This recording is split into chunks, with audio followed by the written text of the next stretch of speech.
Ava Sinclair made the mistake of being polite to the wrong man, accepting a coffee from a regular customer at the cafe where she worked, not realizing he'd spent 2 months planning this moment. 20 minutes later, she's stumbling through Hell's Kitchen at midnight, vision blurred, legs weak, with him following close behind and intentions that make her skin crawl. That's when Romeo Costa sees her from his SUV, recognizes immediately what's happening, and steps out into the street with murder in his dark eyes. What he says next to the man following her is simple and lethal, and what happens after he carries Ava's drugged body to safety proves that sometimes the most dangerous man in the city is exactly who you need when the world shows its ugliest face. Ava noticed him the first time he came into the Rosewood Cafe about 2 months ago. Hard not to notice. He always sat at the same booth in the corner, always ordered the same thing, black coffee and a slice of whatever pie they had that day, always stayed exactly 45 minutes, and always left a $20 tip on a $12 bill. At first it seemed generous, sweet even, a regular customer who appreciated good service. Ava was a waitress at Rosewood, had been for 8 months since moving to New York, and good tippers were worth being extra nice to. So she smiled at him, remembered his order, asked how his day was going. That was her first mistake. Being nice. His name was David. He'd told her that the 3rd time he came in. David Morrison, worked in finance, lived alone in the neighborhood, loved the cafe's atmosphere. He was maybe 45, average height, average build, average looks. The kind of man who was completely forgettable except that he kept coming back. Every Friday night. Always the same booth. Always watching her with eyes that lingered too long. The comments started small. "You look pretty today, Ava.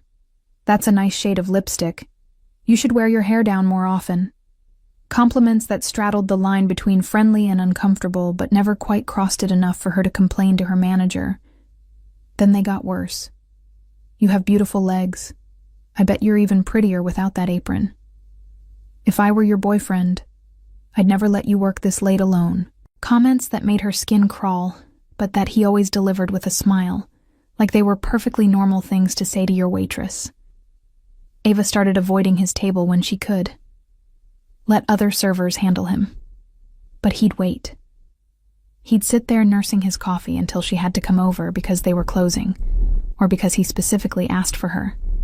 And she couldn't refuse because she needed this job, needed the tips, needed the money to pay rent in a city that was crushing her financially. Tonight was a Friday, David's regular night.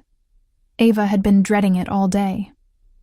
He showed up at 10:30, half an hour before closing, took his usual booth, ordered his usual coffee. But tonight something was different.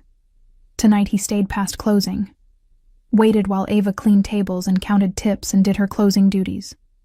Waited while the cook left and the manager locked up the back. Waited until it was just Ava finishing up, and him sitting there smiling. "You work too hard," he said, when she finally came over to tell him they were closed. "Let me give you a ride home. It's late. Not safe for a pretty girl like you to be on the subway this time of night." "I'm fine, thank you." Ava kept her voice polite, but firm. "I take the subway every night. At least let me buy you a coffee for the road." He was already standing, already moving toward the counter. "I insist. You've been on your feet all night. You deserve something nice. Really, I'm okay." But he was already behind the counter, pouring coffee from the pot into a to-go cup, adding cream and sugar the way he'd apparently memorized that she liked it, pressing the lid on carefully, holding it out to her with that smile that made her uncomfortable. "Please. I'd feel terrible if you didn't take it. After all the wonderful service you've given me these past months." Ava took the coffee because saying no felt more dangerous than saying yes. Because he was standing between her and the door. Because he was a regular customer, and she'd been raised to be polite. Because sometimes being a woman meant doing things that made you uncomfortable just to avoid confrontation. "Thank you." She took the cup, forced a smile. "I appreciate it. Any time, Ava." His eyes did that thing where they traveled down her body and back up. any time at all. She left through the front door, heard him leave behind her. Walked quickly toward the subway station 3 blocks away on 42nd Street, coffee cup warm in her hands. The street was moderately busy for midnight on a Friday. People heading home from bars and restaurants. The usual Hell's Kitchen mix of tourists and locals and people who belonged to the night. Ava took a sip of the coffee. It tasted normal. Maybe slightly bitter, but coffee was bitter. She took another sip. By the time she reached the second block, something was wrong. The streetlights looked too bright. The sounds of the city felt muffled and distant. Her legs felt heavy, like she was walking through water. Another sip of coffee and her vision started to blur at the edges. Oh, God. The cup slipped from her hand. Coffee splashed across the sidewalk. Oh, God, no. She'd been drugged. David had drugged her coffee. The realization hit at the same time her legs nearly gave out. She grabbed a parking meter to steady herself. Tried to think through the fog descending over her brain. Phone. She needed her phone. Needed to call someone. But when she tried to reach into her purse, her hands weren't working right. Everything felt disconnected, like her body wasn't hers anymore. Need help? The voice behind her made her jump, made her heart rate spike even through the drugs. David was there. Of course he was there. Had probably been following her the whole time. You don't look so good, Ava. Maybe I should give you that ride after all. No. The word came out slurred. Ava pushed off from the parking meter. Tried to run. Her legs weren't cooperating. She stumbled, caught herself, kept moving forward because stopping meant letting him catch her. Don't be difficult. His voice was closer. He was following, not even trying to hide it anymore. I'm just trying to help. The street was less busy on this block. Fewer people. The ones who were around were looking away, not wanting to get involved. Ava tried to scream, but her voice wasn't working right. Tried to run, but her legs were giving out. She was going to pass out. Going to collapse right here on the street. And David was going to God. She couldn't even think about what David was going to do. That's when the black SUV pulled up next to her. Stopped so abruptly the tires squealed. The driver's side door opened and a man stepped out. Ava's drugged brain tried to process what she was seeing. Tall. Very tall. Wearing a dark suit that probably cost more than she made in a month. Dark hair with silver at the temples. Face that was all sharp angles and harder edges. And eyes. Dark eyes that swept over her stumbling form and then locked onto David behind her. The man's expression changed. Went from concerned to absolutely lethal in the space of a heartbeat. He moved past Ava. Stepped between her and David with the kind of presence that made the air feel heavier. When he spoke, his voice was deep and cold and carried an Italian accent that made every word sound like a death sentence. Touch her and die. 3 words. Simple. Absolute. David stopped walking. Actually took a step back. I don't know what you think is happening here, but this is between me and my girlfriend. She's not your girlfriend. The man's voice dropped lower. Darker. She's drugged. You drugged her. And you're following her. I know exactly what you're planning to do. What I'm trying to decide is whether to kill you here or make you disappear somewhere quieter. Look, man, I don't want trouble. Too late. You already have trouble. The worst trouble you've ever had. The man pulled out his phone, made a call, spoke in rapid Italian. Then he looked back at David. My men are coming. They're going to take you somewhere and have a very detailed conversation about what you are planning to do tonight. And then, depending on what they find out, they're going to decide what to do with you. If you're smart, you'll tell them everything. If you're very lucky, you'll die quickly. 2 men appeared from a side street. Large, professional. They grabbed David before he could run. Dragged him toward a different vehicle. David was screaming now, protesting, threatening to call the police. The tall man laughed. Cold, humorless. Call them. Tell them Romeo Costa's people grabbed you. See how that works out for you. David went pale, stopped struggling. The two men shoved him into their vehicle and drove away. Ava watched all of this happen through a haze of drugs and fear and confusion. Her legs finally gave out. She started falling. Romeo caught her before she hit the ground, strong arms scooping her up like she weighed nothing. One arm under her knees, one supporting her back, pulling her against his chest. I've got you. His voice was different now, gentle, concerned. You're safe. I promise you're safe. Ava tried to speak, tried to explain that she'd been drugged, that David had drugged her coffee, that she needed to go to a hospital. But her mouth wasn't working right. Words came out garbled and wrong. Shh. Don't try to talk. Romeo was carrying her toward his SUV, opening the back door, settling her carefully on the leather seat. I know you were drugged. I'm taking you somewhere safe. A doctor is going to check you. You're going to be okay. Hospital. Ava managed to get the word out.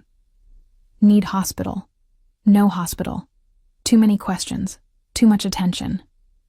My doctor is better anyway. More discreet.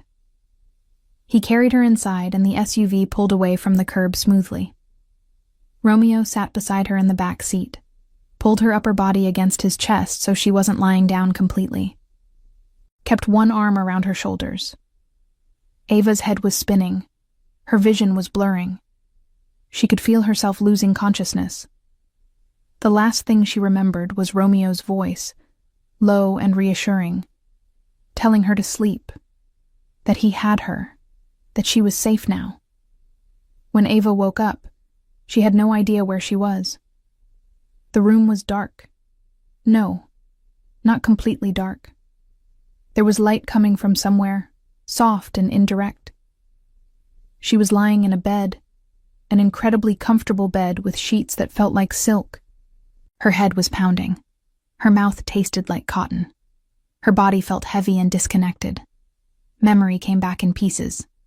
The cafe, David, the coffee, the street, Romeo. Ava sat up too quickly. The room spun. She grabbed the edge of the mattress and waited for the vertigo to pass. You should move slowly. The voice came from her right. Ava's head snapped toward it. Romeo was sitting in a chair near the window, partially silhouetted against the dim light filtering through expensive curtains. You've been asleep for about 6 hours. The drug is mostly out of your system, but you're still going to feel effects for a while. Where am I? My home. My penthouse, specifically. Romeo stood, moved closer, stayed far enough away that he wasn't crowding her, but close enough that she could see him clearly now. A doctor examined you while you were unconscious. You're going to be fine. No permanent damage, though you'll probably feel like hell for the next day or so. Ava looked down at herself. She was still wearing her clothes from the cafe. Someone had removed her shoes and socks, but everything else was intact. Even her apron was still tied around her waist. I didn't undress you. Romeo said it like he'd read her mind. The doctor needed to check your vitals, but everything else I left alone. Your dignity is intact. I promise. Thank you. Ava's voice was hoarse. For saving me. She gestured vaguely. All of this. You don't need to thank me. Romeo sat on the edge of the bed, not close to her. Just close enough that they could talk without him looming over her from across the room. What happened to you tonight should never happen to anyone. I'm sorry it did. I'm sorry I didn't notice sooner. You couldn't have known. I should have. I own this neighborhood. I make it my business to know what happens here. The fact that piece of shit was operating in my territory without me knowing. Romeo's jaw tightened. That's a failure on my part. Your territory? Ava's drug-fogged brain was trying to process that. You said your name was Romeo Costa. That name, she'd heard it before. Somewhere. Your men called you. She paused, trying to remember. They called you capo. Yes. Romeo's dark eyes held hers. I'm a capo in the Moretti family. Do you know what that means? Mafia. The word came out as a whisper. Yes. Romeo didn't look away. Didn't soften it. I'm what people politely call a businessman and what everyone else calls a criminal. I control territory in Hell's Kitchen and parts of the surrounding area. I run protection rackets and manage certain business interests that operate outside legal boundaries. I'm not a good man by most definitions, but I have rules, and one of those rules is that women are protected in my territory. Always. What that man did to you, Romeo's voice went colder. That violates every code I live by. What are you going to do to him? Ava should probably be scared, should probably be horrified, but she'd been drugged, had been about to be assaulted or worse, and this dangerous stranger had saved her. He's being questioned right now, finding out if you were his first victim or if there are others, finding out where he lives, where he works, who he knows. Then, Romeo paused. Then, I'm going to make sure he never hurts anyone ever again. You're going to kill him. Would that bother you? Genuine question in Romeo's voice. If I told you that man was going to die because of what he tried to do to you, would that bother you? Ava thought about it. About David following her. About the drugs in her coffee. About what would have happened if Romeo hadn't stopped his SUV. No. Honest answer. No, it wouldn't bother me. Good, because he's not the kind of problem that rehabilitation fixes. He's the kind of problem that only stops one way. Romeo stood. You should rest. There's a bathroom through that door if you need it. Water on the nightstand. Pain medication next to it if your head hurts. I'll be in the living room if you need anything. Wait. Ava grabbed his wrist before she realized what she was doing. Why are you helping me? You don't know me. I'm nobody. Romeo looked down at where her small hand circled his wrist, then back up at her face. You're not nobody, Ava. You're someone who needed help and didn't get it from anyone else. That makes you someone worth helping in my book. But why? People need help all the time. You can't save everyone. No. But I can save the people I see who need saving. And tonight I saw you. So I saved you. It's that simple. Romeo gently extracted his wrist from her grip. Get some rest. We'll talk more in the morning. He left. Closed the door softly behind him. Left Ava sitting in his expensive bed in his expensive penthouse trying to process everything that had happened in the last few hours. She should leave. Should call the police. Should go home to her tiny studio apartment in Washington Heights and try to forget this night ever happened. But she was exhausted, and her head hurt, and the bed was so comfortable. And somewhere in this penthouse was a man who'd saved her life and promised to protect her. Ava lay back down, pulled the silk sheets up to her chin, told herself she'd leave in the morning, told herself this was temporary, told herself she wasn't already feeling safer here than she'd felt anywhere in months. When she woke again, it was morning. Sunlight was streaming through the curtains. Her head still hurt, but less than before. Her mouth still tasted terrible, but at least she could think clearly now. Ava got up slowly, found the bathroom Romeo had mentioned. It was ridiculous. Marble everywhere. Shower that could fit 4 people. Heated floors. More luxury than she'd seen in her entire life. There were new toiletries laid out for her. Toothbrush still in packaging. Toothpaste. Soap. Shampoo.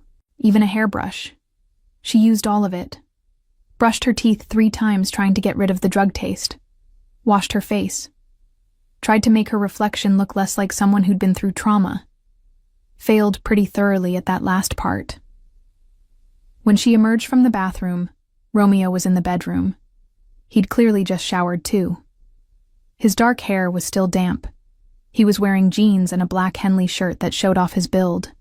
More casual than the suit from last night, but somehow even more attractive. Good morning. He held out a mug. Coffee. Thought you might need it.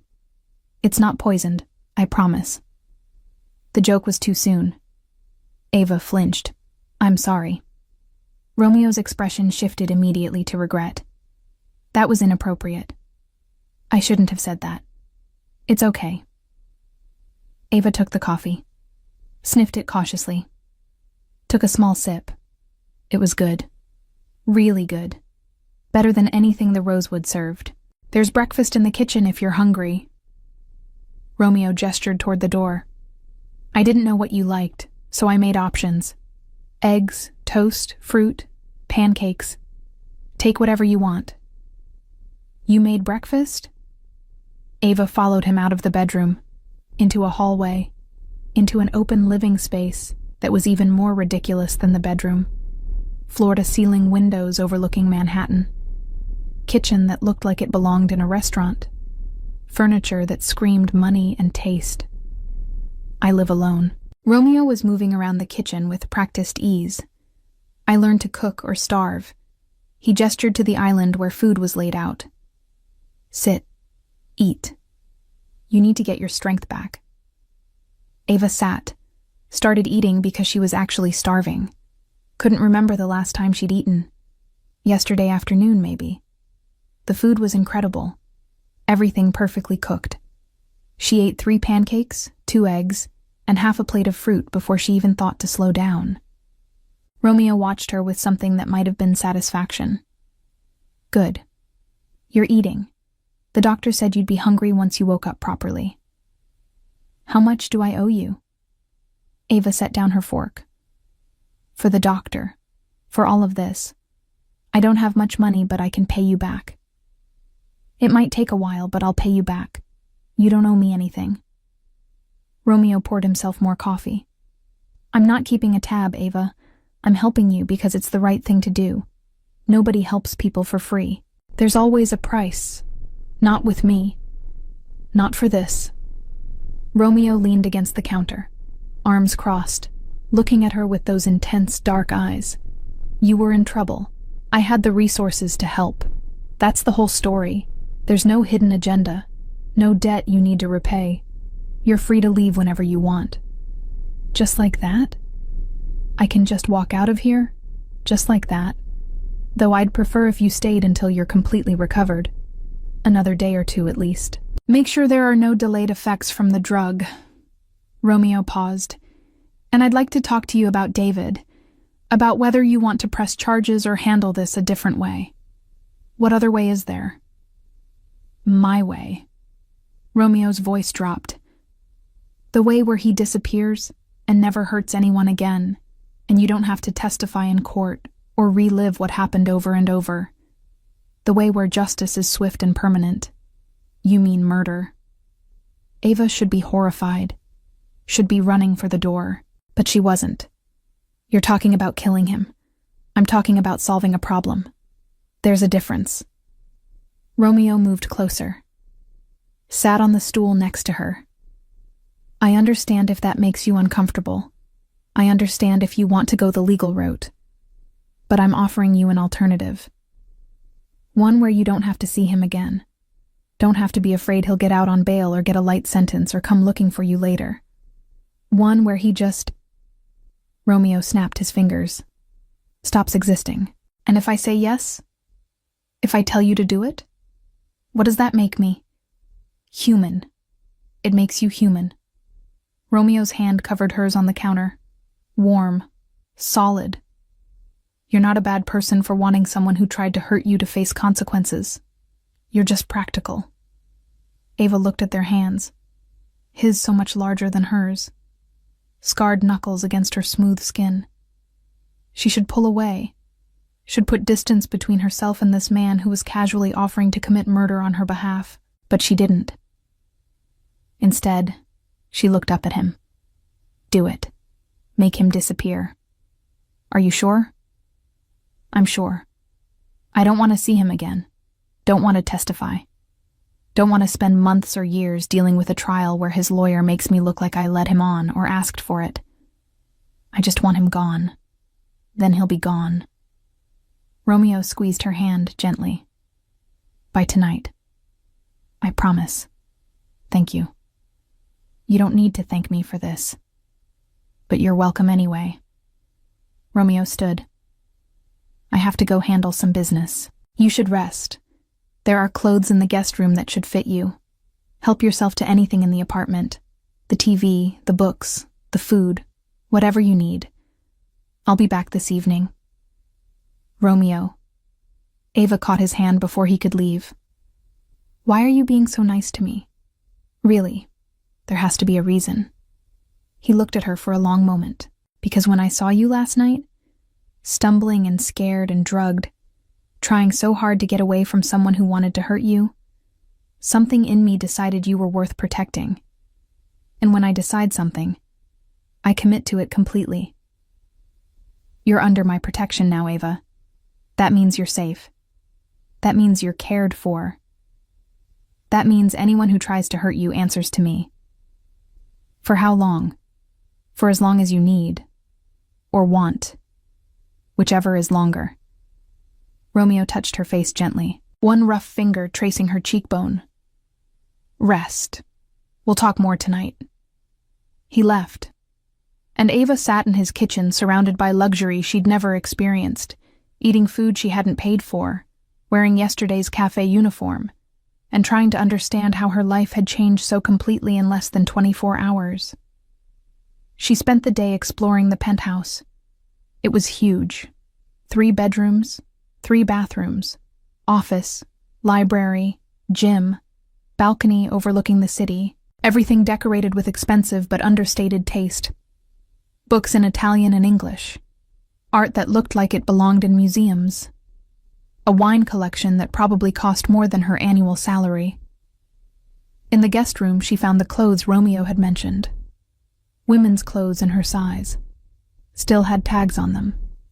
He'd apparently had someone go shopping while she slept. Jeans, sweaters, comfortable loungewear, underwear and bras. Everything tasteful and appropriate. Nothing that suggested he expected anything from her. Ava showered again, changed into clean clothes that actually fit. It felt like washing away the last of David's touch, the last of the drugs, the last of being that scared woman on the street. She tried to read, couldn't focus, tried to watch TV. Nothing held her attention. Kept finding herself at the windows, looking out at Manhattan, thinking about Romeo and what he was doing, thinking about David and what Romeo had promised. Romeo came home just after 8 p.m. Ava heard the door, heard his voice talking to someone in Italian, heard another voice respond, then footsteps. He found her in the living room. She'd curled up on the couch with a book she still wasn't actually reading. It's done. He sat in the chair across from her. David Morrison no longer exists. The world is safer without him in it. Just like that. Just like that. Romeo leaned forward, elbows on his knees. We found evidence. Other women. At least 4 others over the past 2 years. He had a pattern. Young women who worked service jobs. Women he thought were vulnerable. Women no one would believe or who wouldn't report. You weren't his first, Ava. But you were going to be his last. Ava processed that. 4 other women. Maybe more they hadn't found. I should feel bad about him being dead. But I don't. You shouldn't feel bad. Feeling relief that a predator is gone doesn't make you a monster. It makes you normal. Romeo stood, moved to sit next to her on the couch, respectable distance, but close enough that she could feel his presence. How are you feeling? Physically? Better. Head doesn't hurt anymore. Don't feel foggy. Good. The doctor said you'd be fully recovered within 48 hours. You're ahead of schedule. Romeo paused. I know you probably want to go home. Get back to your life. But I'd like you to consider staying here a few more days, just to be safe. Safe from what? David's gone. From the aftermath. From questions. from anyone who might have been watching or who knew what David was doing. I'd feel better if you stayed here where I can keep an eye on you, where I know you're protected. You want me to stay here? In your penthouse? With you? Yes. Romeo's dark eyes held hers. I want you to stay. Not because I expect anything from you. Not because there's a debt. But because seeing you drugged and scared last night did something to me. Made me protective in a way I haven't felt in years. And I'd like to make sure you're completely safe before you go back to your normal life. Ava should say no. Should insist on going home. Should put distance between herself and this dangerous man who'd killed someone for her. But she looked at Romeo. Really looked at him. Saw the concern in his eyes. The genuine care. The protective instinct that seemed to radiate from him. Okay. She heard herself say it before she'd fully decided. I'll stay. A few more days. Something shifted in Romeo's expression. Relief, satisfaction, possessiveness. Thank you. You won't regret it. I promise. He made dinner. Insisted she sit at the kitchen island and keep him company while he cooked. Made pasta from scratch. Moved around the kitchen with the same competence he brought to everything else. They talked. About nothing important at first. Favorite foods, movies, books. Getting to know each other in a way that felt normal, despite the absolutely abnormal circumstances that had brought them together. Then the conversation got deeper. Why Hell's Kitchen? Romeo asked while they ate. Why New York at all? You're not from here originally. I can hear it in your accent. Midwest somewhere, Ohio, Columbus. Ava twirled pasta on her fork. I moved here 8 months ago. Wanted to be somewhere bigger, somewhere with opportunities. Thought I'd find work as a graphic designer. But you're waitressing instead. Can't get design jobs without experience. Can't get experience without jobs. Can't afford to intern for free because rent in New York is insane. So yeah, I'm waitressing. It pays the bills. Barely. You're talented, though. Romeo gestured to her phone on the counter. I saw your portfolio last night, while you were sleeping. I hope you don't mind. I was curious about you. You looked at my phone? Ava should probably be angry about that invasion of privacy, but it seemed minor compared to everything else. I did. I'm sorry. It was wrong. But your work is incredible, Ava. You should be designing, not serving coffee to people who don't appreciate you. Tell that to the 50 companies that rejected my applications. Ava took a drink of wine. Really good wine that Romeo had opened without asking if she wanted any. Just poured it like it was assumed. You probably don't understand what it's like. Struggling. Being broke. Having talent that no one wants to pay for. No, I don't. Romeo's voice was honest. I grew up with money, with connections, with opportunities handed to me. But I understand working hard. I understand wanting something and being told you can't have it. And I understand what it's like to be underestimated. You? Underestimated? You're a mafia boss. Who underestimates you? Everyone who thinks I'm just muscle. Just violence. Just a criminal without depth. He leaned back in his chair. I read philosophy. I collect art. I appreciate good food and good music. But all anyone sees is the man who breaks legs and runs protection rackets. You'd be surprised how limiting other people's perceptions can be. So we're both frustrated creatives trapped by circumstance? Something like that. Romeo smiled. First real smile she'd seen from him. It transformed his face from intimidating to handsome. We should start a club. The Underappreciated Club. Membership of 2. Perfect. I'll have shirts made. Ava laughed. Actually laughed. It felt strange after everything. But good. Like maybe things could be normal again eventually. They finished dinner. Cleaned up together. Moved to the couch with more wine. sat closer than they had before, close enough that their shoulders were almost touching. "Can I ask you something?" Ava turned to face him. "About last night. Anything. When you saw me. When you stopped. Why did you get out of the car?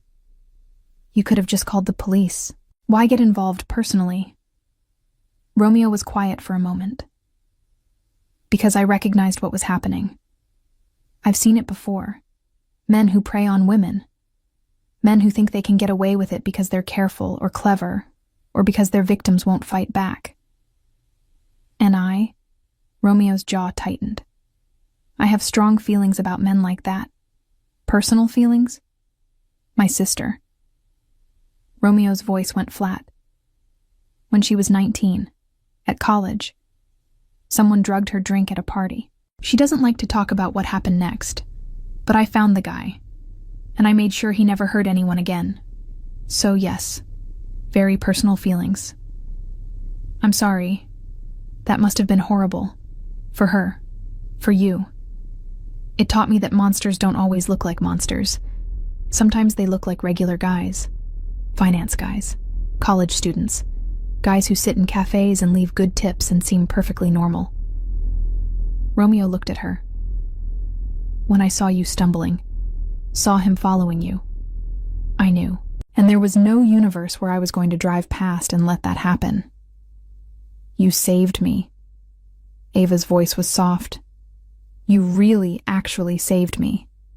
I did what anyone should have done." Romeo reached out, tucked a strand of her copper hair behind her ear. "The fact that I was the only one who stopped just means everyone else failed you." His hand lingered against her face. Warm, rough, gentle despite the violence she knew he was capable of.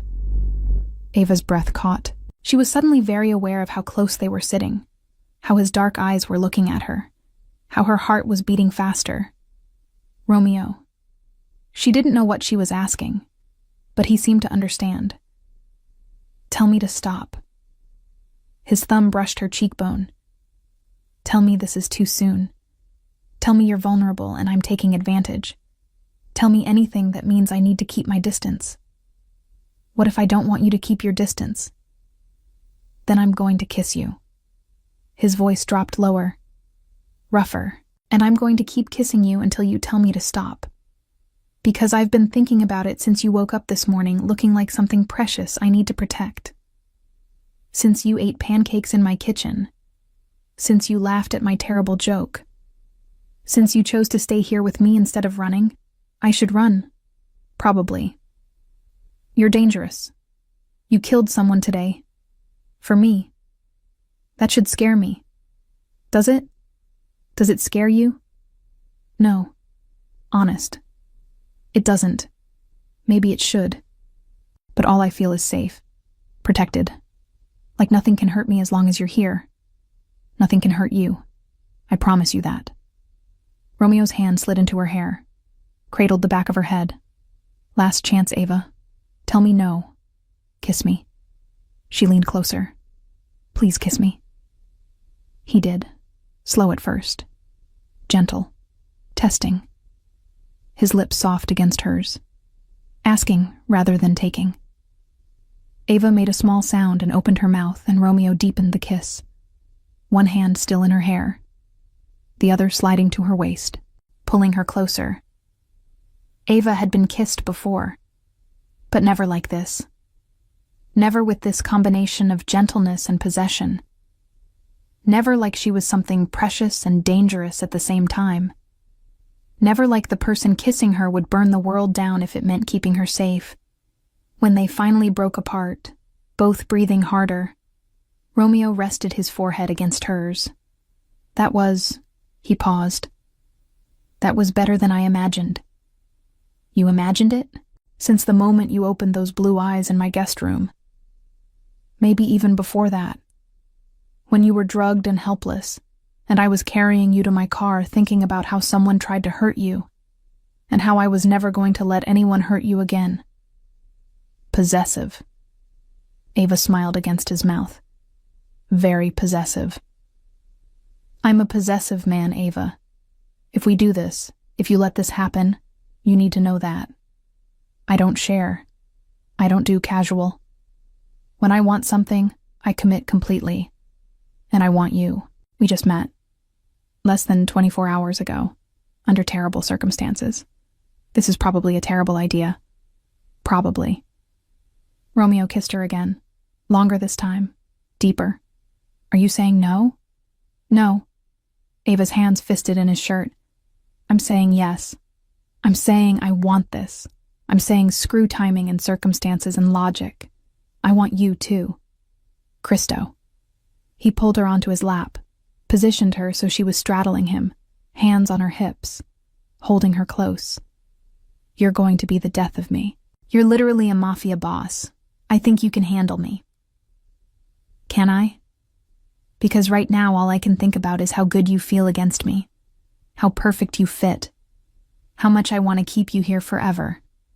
Forever's a long time. Then how about we start with tonight? Romeo's hand slid under her sweater, warm palms against her skin. How about we start with right now and see where it goes? Where's it going to go? My bedroom, if you want. Only if you want. Romeo pulled back enough to look at her, really look at her. I need you to be sure, Ava. I need you to be choosing this freely. Not because you're grateful. Not because you feel like you owe me, but because you actually want this. I want this. She kissed him. Hard. Certain. I want you. I'm choosing this. Freely. Completely. I'm choosing you. Romeo stood, lifted her with him like she weighed nothing. Ava wrapped her legs around his waist, her arms around his neck. Let him carry her down the hallway to his bedroom. His room was different from the guest room. More personal. Dark furniture. Dark sheets. Photographs on the dresser. Books on the nightstand. This was where he actually lived, not just where he kept guests. He set her down on the bed gently, stepped back, gave her space. One more time. Are you sure? Ava answered by pulling her sweater over her head, dropping it on the floor, reaching for him. Romeo growled, actually growled low in his throat. Then he was on her, hands and mouth everywhere, taking his time, learning what made her gasp, what made her arch, what made her say his name in that breathless way that seemed to drive him crazy. They took their time. No rush. Just exploration and building heat and the slow burn of tension finally being released. Romeo was careful, attentive, made sure she was with him every step, made sure she wanted everything before he gave it to her. And when they finally came together, it was intense and overwhelming, and nothing like Ava had ever experienced before. He was gentle and demanding in equal measure, protective even in passion, made her feel precious and desired and powerful all at once. After, wrapped in expensive sheets with Romeo's arms around her and his heartbeat steady under her ear, Ava felt something settle in her chest. Peace. Certainty. The knowledge that somehow, impossibly, the worst night of her life had led to this. You're mine now, Romeo murmured against her hair. You know that, right? I'm keeping you. You're not going back to that cafe. Not going back to struggling. You're staying here with me. Possessive. Ava's voice was teasing, but her heart was pounding. Very, very possessive. Get used to it. He tightened his arms around her. I'm going to take care of you, Ava. You're going to finish your portfolio. You're going to get a real design job. You're going to have everything you want. And I'm going to make sure nothing and no one ever hurts you again. You can't just fix my life. Watch me. Romeo tilted her face up to his. I've got resources. I've got connections. I've got money. And I've got motivation because the woman in my arms is talented and deserving and has been struggling too long. So yes, I can fix your life. And I will. Why? Why do all this for me? Because you're mine. Simple as that. And I take care of what's mine. Romeo kissed her soft. Sweet. Get some sleep. Tomorrow we start planning your future. Ava wanted to argue, wanted to insist she could handle her own life, wanted to maintain her independence. But she was warm and safe and protected, and Romeo's arms felt like home. And for the first time in 8 months, she wasn't worried about rent or bills or where her next opportunity would come from. So she closed her eyes. Let herself sink into the feeling of being taken care of. Let herself believe that maybe, possibly, things were going to be okay. The days after that first night together fell into a pattern that felt both surreal and perfectly right. Romeo worked during the day, handling his business interests that Ava learned not to ask too many questions about. She spent her time updating her portfolio, taking online courses, building the skills she'd let atrophy while waitressing. Every morning, Romeo made coffee. Every evening, he came home and asked about her day like it mattered. Every night, they fell asleep, tangled together in his bed, like they'd been doing it for years instead of days. A week after she'd decided to stay, Romeo found her crying in his office. Not dramatic sobbing, just quiet tears while she stared at her laptop screen. What's wrong? He was across the room in seconds, crouching beside her chair, hands on her knees. Talk to me. I got another rejection. Ava gestured at the email on her screen. That's 37 now. 37 design firms that looked at my portfolio and decided I wasn't good enough. Maybe I'm not cut out for this. Maybe I should just go back to waitressing. No. Romeo's voice was firm. Absolutely not. You're incredibly talented, Ava. These firms are idiots for not seeing it. But if they won't hire you, we'll find another way. What other way? I've applied everywhere. Then we make our own way. Romeo pulled her out of the chair, into his arms. I have connections. People who owe me favors. Let me make some calls. I don't want a job because people are afraid of you. I want a job because I earned it. Then earn it. Romeo tilted her face up to his. But let me open the door. Once you're in, you prove yourself. Your talent speaks for itself. I'm just making sure the right people see it. That feels like cheating. That feels like using available resources. There's a difference. Romeo kissed her forehead. Every successful person has connections, Ava. Has people who helped them get opportunities. You think everyone climbs the ladder completely alone? They don't. They network. They use relationships. They accept help when it's offered. Let me help you. Okay. She nodded against his chest. Okay. Make your calls. He did. Within 2 days, Ava had 3 interviews scheduled at prestigious firms. Within a week, she had 2 job offers. The salary they were offering was more than she'd made in a year of waitressing.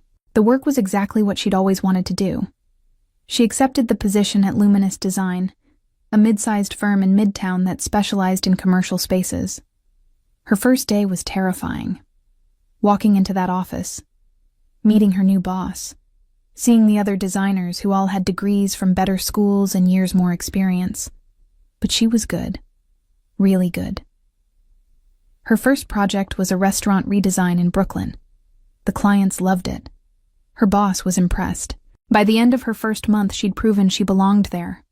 Romeo was proud, ridiculously proud, talked about her work to anyone who'd listen, showed up at her office unannounced with lunch, took her to expensive dinners to celebrate every small victory.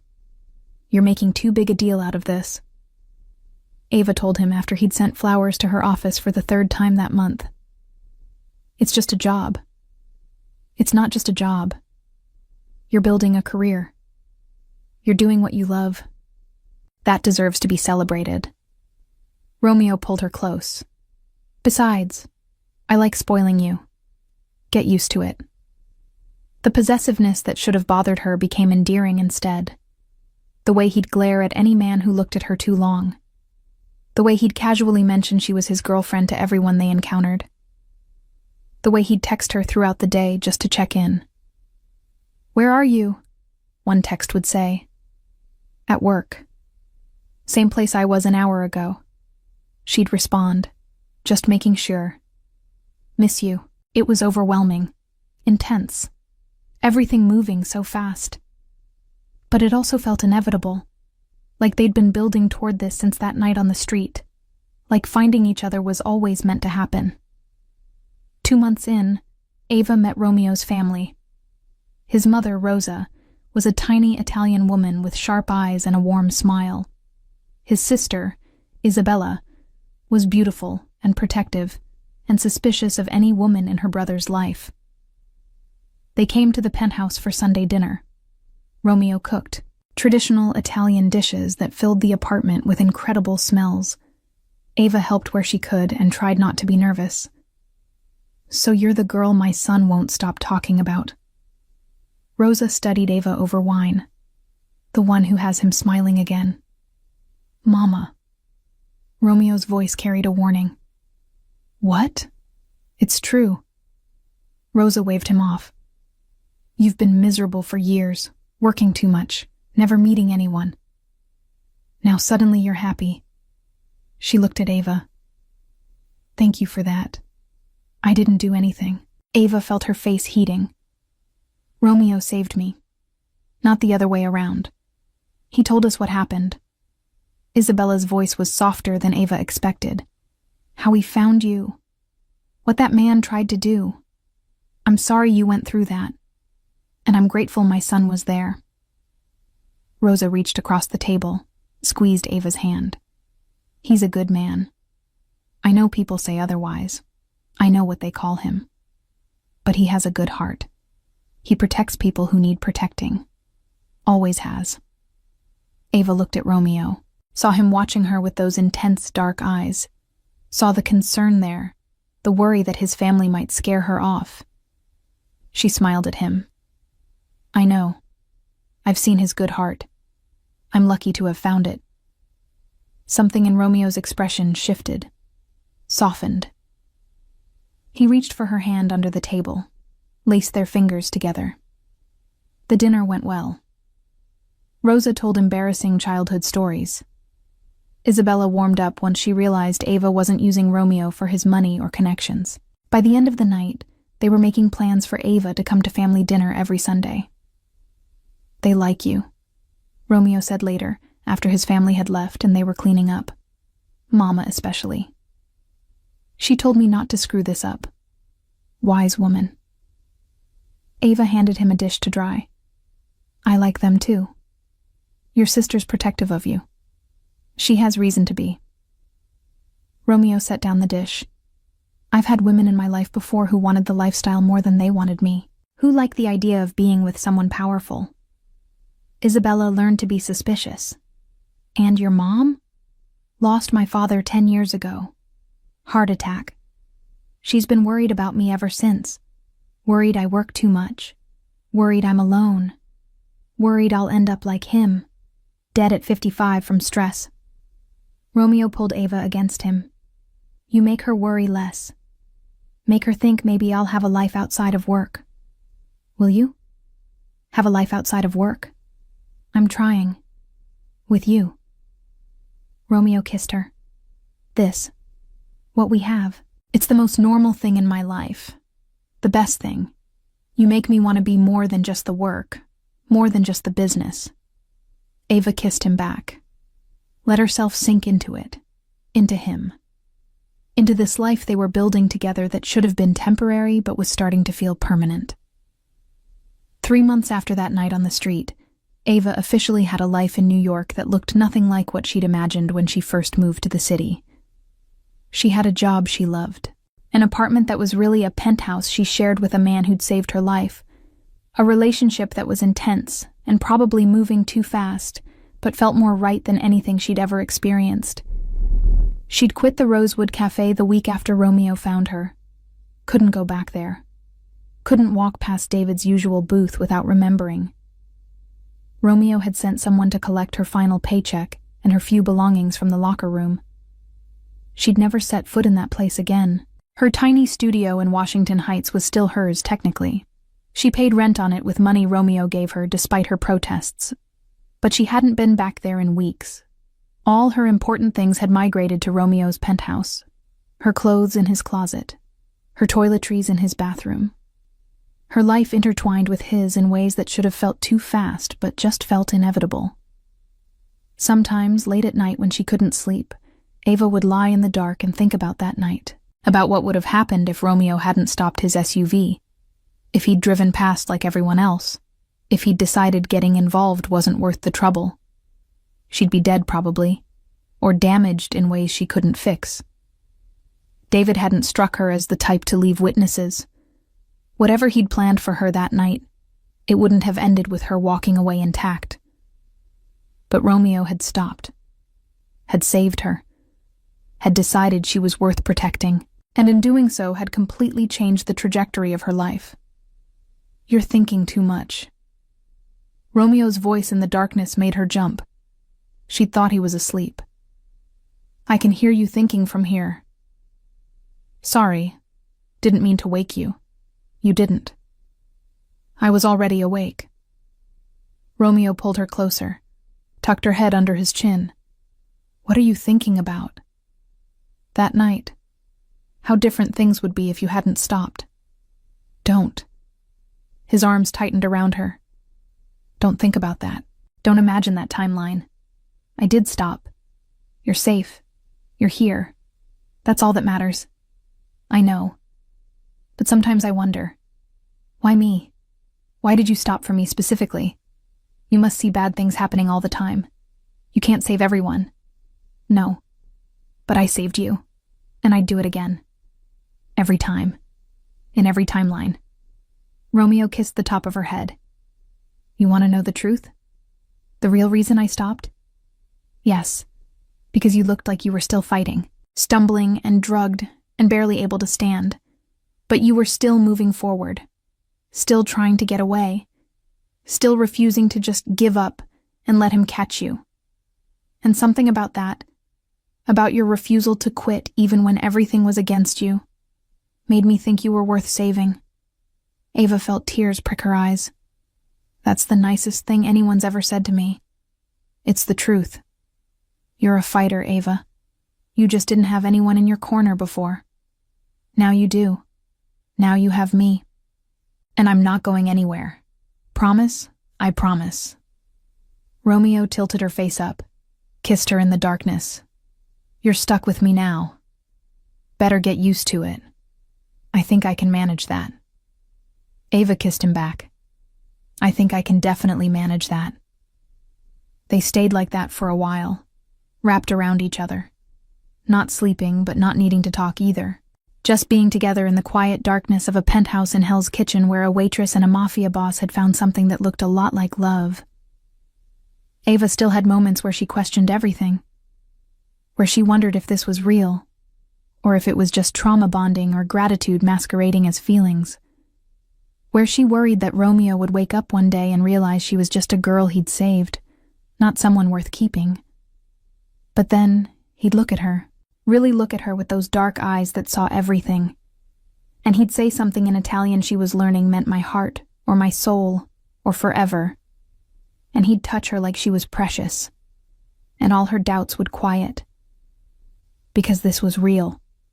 Messy and complicated and born from darkness. But real.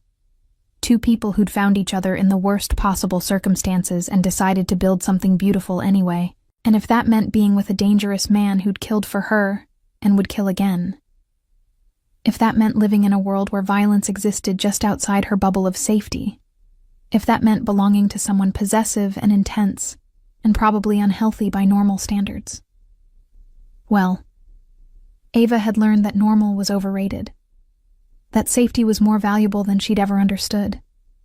That being claimed by someone who actually valued you was better than being invisible to everyone. She still lived in his penthouse. In his bedroom now, not the guest room.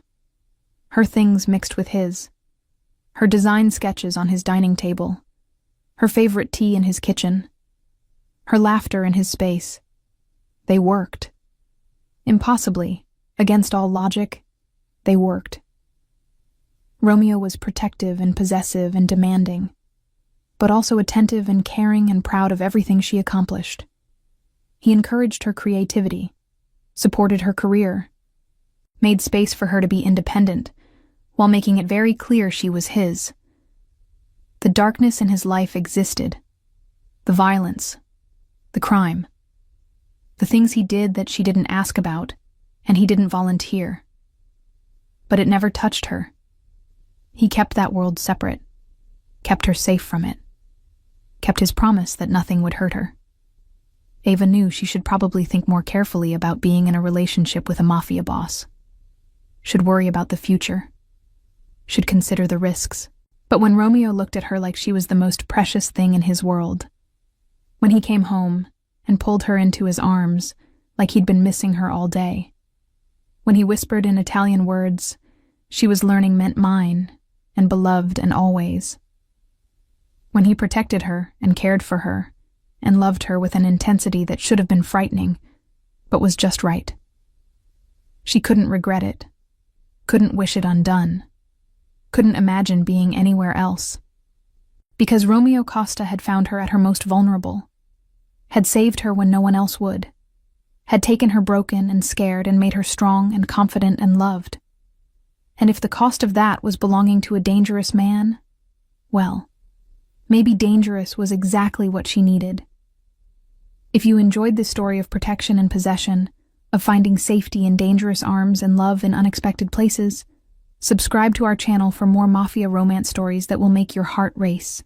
Leave a comment telling us what you loved most about Romeo and Ava's story. Hit the notification bell so you never miss our next tale of dangerous men and the women who tame them.